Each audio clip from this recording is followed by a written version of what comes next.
Yeah, I think what people really want to know again is, does my animal love me?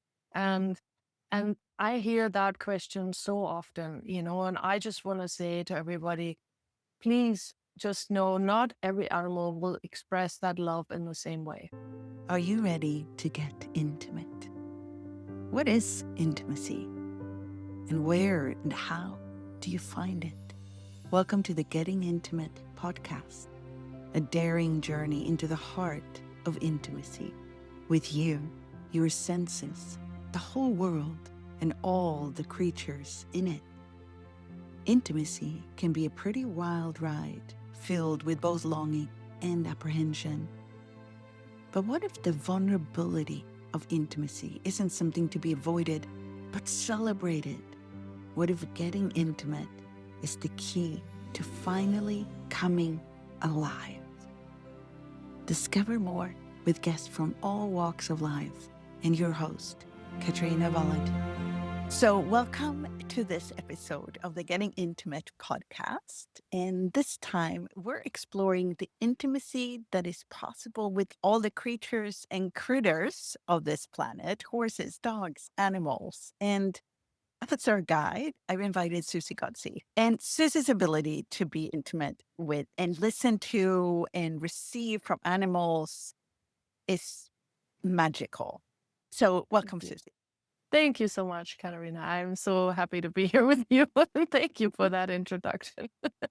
How did you start? Like, how did you start talking with animals? Was it when you started with Access, or did it come before? Have you always had this connection with animals, or?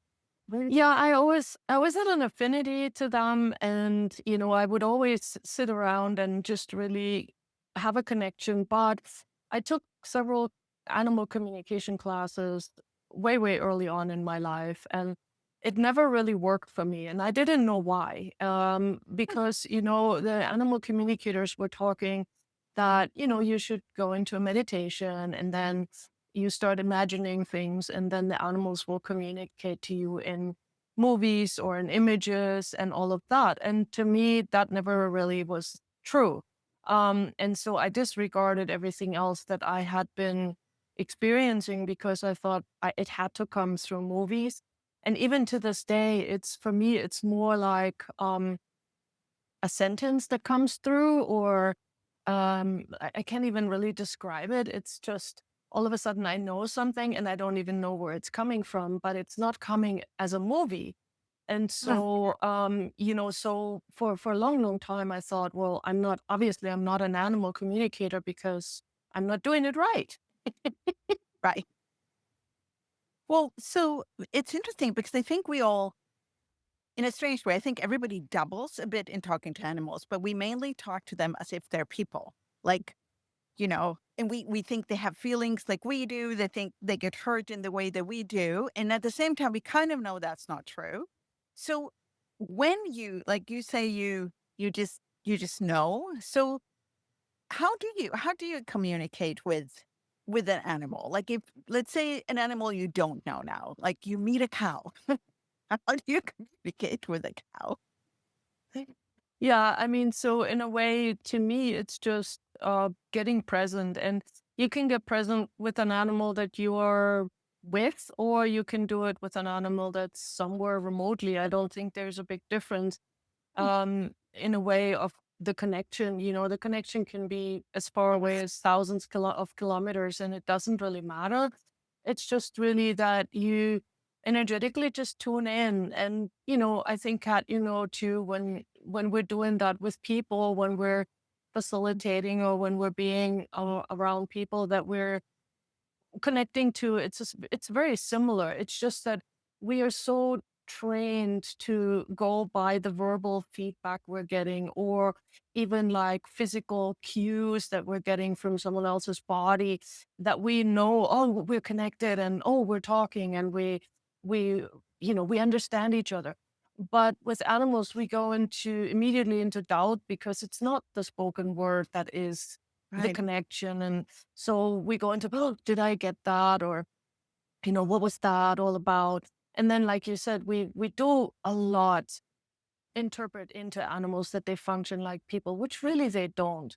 Well, so if you look at what people long for, because one of the things that when we read about animals, for example, old people that have animals live longer. And um, my sense is that a lot of people who have pets, at least, and I guess also horses, there is a longing for some kind of intimacy with their animals or something like that. So when you work with people, what do they know about that? Do they know they're longing for that, or is it something else, or what's your experience?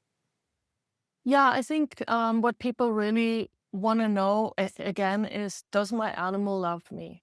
And and I hear that question so often, and I just want to say to everybody, please just know not every animal will express that love in the same way. Mm, Some animals are super cuddly and they will constantly want to basically sit on top of you and really show you that they want to be there on top of your body or with your body most of the time. And there are animals that are more standoffish, that don't look for that physical contact. Doesn't mean that they don't like you. They're just different. And I think we just have, and we can have intimacy with those animals too. mm, So it's not always the physical touch that has to be in place, but it can also just be the way that you can be present with this animal. And what do I mean by that? Just to really be with them and without having to do anything. So often, we also think we have to constantly do something or entertain. Yes, there is some of that. But also just being. My horses sometimes so enjoy when I just stand with them and we're mm, not doing anything. mm. And they just relax and I can perceive them just so enjoying it, just me standing there. And I've experienced that with you when you showed me sometimes when, because I'm a little awkward with horses still, and you'll stand with me just in the box with the horse, and there's a huge intimacy by just being. And for me, it's also the intimacy being with another body, like a and in a horse case, a big body, a big, strong body that you just get to stand beside and maybe just have a hand on. So that like exchange that occurs between bodies when it's animals and people, um, seems to me to have this healing and nurturing effect as well. So I know you do the SE classes, and that also includes horses. And I was wondering if you could talk a little bit about that, like the what we say, like the healing effects of being willing to be in close proximity and like an intimate space with animals, and also work on them and receive from them at the same time. Yeah, I think so the SE classes are it's an energetic body work basically, and it can be done on any body, really truly any body. And we started using it on horses for various reasons. Of course, the first one was because Gary Douglas loves horses, and so I was basically recording all of his classes at some point. And when he was doing like a conscious horse, conscious rider class, I was there, and there was a horse that had something going on with its back, and Gary said, "Susie, work on that horse over there. Do the stuff you do on me. Do it on that horse." I was like, okay. And I think that was my first official session on a horse with this energy. And it was really interesting because I immediately got working with the horse that the horse is very clear on how much it desires to receive, where it wants you to touch, um, and then it also lets you know when it's done. And that's so different from working on a person because we are so trained, like, oh, we're going to have a massage, it's an hour and a half, and Mhm. we lay down and we basically, flip over when it's time to flip over, but we don't allow ourselves to move during the session, even if our body maybe has an urge. I think we don't even allow ourselves to have that urge, um, or to even say prematurely, "Hey, I'm done. Thank you. I want to go now." We wouldn't do that. And so, um, the horses really have showed me so much. And that's when I also realized, wow, this is a contribution for other people to actually touch these animals. And horses are a bit intimidating. Like you said, it's a huge body, Mm. and also you have to be willing to penetrate into their body with energy, because there's no way that you can massage a horse in a way that you could Right. a person. They're just too big. Um, so it's a challenge. It's a real challenge for us to learn how to step up our energy and to be present with such a big animal and be willing to really be like, okay, where does this animal want me to touch them? What energy am I being here? Am I being enough energy? Because sometimes they look at you like, could you turn it up, please? Well, in that interaction, you're also invited to become more of you. So when you have groups of people that are then in SE classes with horses that you work on, how does it change people? The feedback, the biggest feedback that I get is that people afterwards often say that, wow, I now really perceive the energetics of body work in a very different way. They might have done other body work before, but now all of a sudden they're like, wow, I get it now. That's kind of what the biggest feedback is. But also the idea of really turning up your energy levels, where we often hold back, or we're intimidated, or we're not sure, and so when we're not sure, we kind of retreat. And the horses, like you said, they invite us to step up, and a lot of people really come out of that more confident, and more of that sense of, wow, yeah, I can do this, and it's actually like a contribution, and now I know that it is a contribution, and they can see that the horses are really receiving. And Mm. so that also helps, just to have Truly, that it's feedback, right? yeah, and it's empowering in ways that is hard to describe because it's also a being that you don't usually get that kind of feedback from. So, hmm, that's amazing. I've never looked at it that way. I did that. So, what is it like for you watching someone like me who, well, over the years gotten more comfortable with horses, but still is like a little awkward, a little afraid sometimes, kind of get over it a little bit. And then, like, would you want to shake me a bit? Or what do you want to do with somebody who's like, No, because Kat, honestly, a lot of it is also just um like being with an animal more often, like how often do you really be around your horse? I mean, if you yeah, count the days out of the whole year, that makes a difference too. Like if you were to be able to be with your horse every day, it would change something too. And I'm not saying that you should. I'm just saying, please give yourself some credit here, because you are willing to be different every time you are engaging with your horse, and that's huge. And then the rest is just, in a way, repetition without being repetitive. It's like it's not that every time you be with a horse, it's the same. It's the same. Like you may have bad days, you may have great days, and everything in between. So it's not that it will be the same.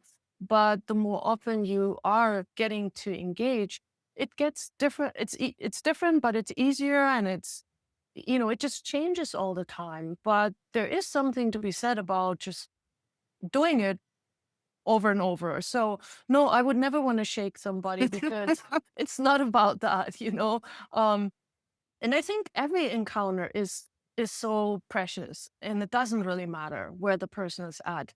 I've seen people for the first time touch a horse, and it's like, wow, you yeah. know, Mm. so there No, is, yeah, yeah. well, and that's such a beautiful answer too. And it actually, I totally get what you're saying with, so every time it's new, it's not the same. It's new, but it's not often enough to become every day for me, which is very correct.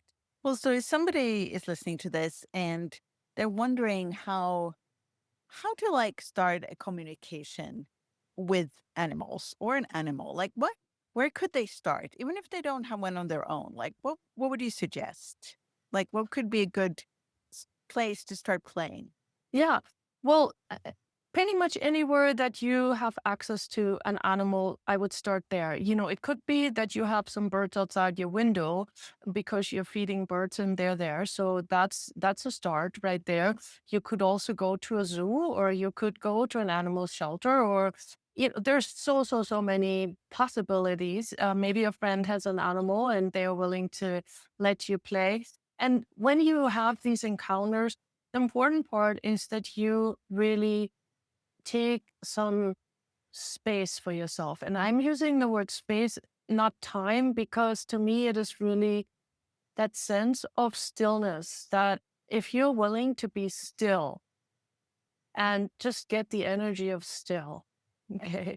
And if you can have that energy, then you start to be able to receive communication and then recognize that not every animal is going to chat with you. Mm. In the Talk to the Animals class, we go actually to the zoo as part of our little outing to meet some different types of animals. And it's really interesting how some animals are very much like, hey, what? You want to talk to me? Here I am. And others are like, talk to the hand. They don't, they don't care. And so please know that every animal that you're going to connect with, it's going to be different energy. It's going to be, like we said in the beginning, different personalities.